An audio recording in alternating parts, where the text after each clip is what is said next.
여러분은 좋은 사람이 어떤 사람이라고 생각하시나요?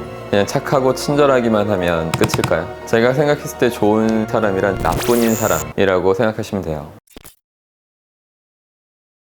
안녕하십니까, 여러분의 심리 멘토 박센입니다. 전 지금까지 살아오면서 배신도 당해봤고 도움을 받기도 하면서 인간관계 시행착오를 많이 겪어왔어요. 그러면서 좋은 사람에 대한 기준이 점점 더 명확해지고 있습니다. 제가 생각했을 때 좋은 사람이란 자신만을 생각하지 않고 타인까지도 생각할 수 있는 사람입니다. 그래서 반대로 나쁜 사람은 나뿐인 사람이라고 생각하시면 돼요. 근데 많은 사람들이 자신이 좋은 사람인 줄 착각하고 있는 경우가 많습니다. 착한 마음을 갖고 남한테 피해만 안 주면 좋은 사람이다, 이렇게 판단하고 있는 거죠. 근데 피해만 안 주면 된다는 생각만으론 절대 좋은 사람이 될 수 없습니다. 다른 사람이 겪고 있는 그 불편함이나 문제들에 적극적으로 관심을 갖고 그걸 해결하려는 노력을 해야만 합니다. 제가 왜 이렇게까지 얘기하는지 사례를 들어서 한번 이해시켜 드릴게요. 미국의 필라델피아라는 지방에 호텔에서 일하고 있던 사람이 있었습니다. 근데 아주 큰 컨벤션이 동시에 3개나 열리게 됐고, 그래서 많은 사람들이 몰려온 거예요. 그리고 새벽 1시에 밖에는 비가 추적추적 내리는데 한 노부부가 호텔로 들어왔습니다. 이미 호텔은 사람들로 꽉 차서 방이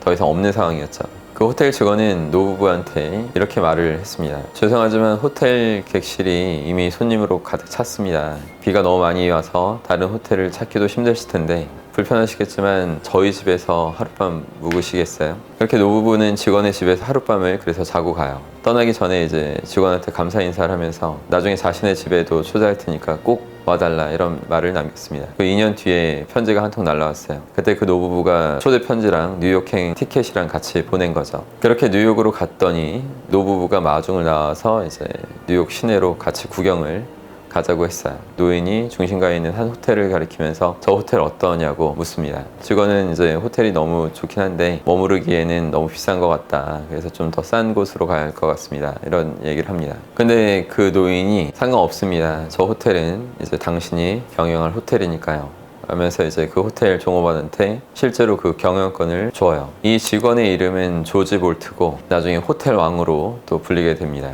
그 노인은 백만장자 월도프 에스터였다고 해요. 만약에 조지 볼트가 남한테 피해만 안 주면 된다는 생각으로 살고 있었다면 그 노부부를 자신의 집으로 초대할 생각까지는 못했겠죠. 남들의 문제나 어려움에 관심을 갖고 적극적으로 도우려는 그런 습관이 몸에 배어 있었던 자였기 때문에 자연스럽게 노부부를 도울 수 있었던 겁니다. 그리고 결과적으로 호텔 경영권까지 얻을 수 있었던 것도 그 노부부를 도와준 덕분이었죠. 물론 이런 사례는 좀 너무 극적인 면이 있긴 합니다. 근데 하고 싶었던 말은, 제가 좋은 사람이 되려고 하는 게 남들을 위해서라기보다 궁극적으로는 그것이 여러분을 위한 일이라는 거예요. 그리고 남들의 문제를 이렇게까지 적극적으로 도와주려는 사람이 있다면 그런 사람을 놓치지 마시기 바랍니다.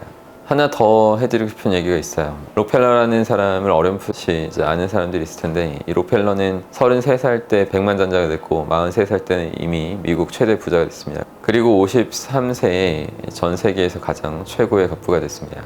그런데도 이상하게 행복하지 않았다고 해요. 그리고 55세에 불치병에 걸려서 1년 이상 살 수 없다, 말 그대로 사형 선고를 받았어요. 그래서 병원에서 지내고 있었는데 휠체어를 타고 다녔죠. 어느 날 병원 로비에 걸린 액자를 보게 됐습니다. 거기에 이런 글귀가 있었어요. 주는 자가 받는 자보다 복이 있다. 그 글을 보면서 록펠러는 눈물이 나면서 생각이 잠겼습니다. 잠시 후 정신을 차려보니까 주변에서 입원비 문제로 다투는 그런 목소리가 들렸어요. 병원 측에서는 입원비 안 내면 입원할 수 없다, 이렇게 말하고 있고 환자의 엄마는 제발 입원시켜달라고 울며불며 사정하고 있었던 거죠. 록펠러는 그 모습을 보고 비설시켜서 병원비를 지불하고 누가 냈는지 모르게 한 겁니다. 그리고 나중에 자신이 대신 병원비를 내준 그 소녀가 치료를 잘 받아서 기적적으로 살아난 그런 모습을 보고 정말 기뻐했다고 해요. 자서전에 그래서 이런 말을 남겼습니다. 저는 살면서 이렇게 행복한 삶이 있는지 몰랐습니다. 그 뒤로 록펠러는 나눔의 삶을 살기로 결심했고, 신기하게 불치병이 나아버린 거죠. 이후로 96세까지 자선 사업을 하다가 돌아가셨어요. 제가 좋은 사람이 되라는 것은 이런 식으로 결국 여러분을 위한 일이 되는 겁니다. 근데 이때 유의해야 할 것이 하나 있습니다. 여러분이 더 많은 것을 주려고 할수록 그 전에 그만큼 남한테 제대로 받는 과정이 먼저 있었어야 된다는 거예요. 세계 최고 부자였던 록펠러도 남은 세월 전부를 자선 사업에 매진할 수 있었던 것도 그 전에 다른 사람들로부터 받아놓은 게 엄청 많았던 그런 덕분일 거예요. 지금 당장 사람들에게 좋은 영향력이나 가치를 제공할 수 있는 사람들은 성장하는 과정에서 세상으로부터 이미 많은 것을 받는 것을 적극적으로 해온 사람들입니다.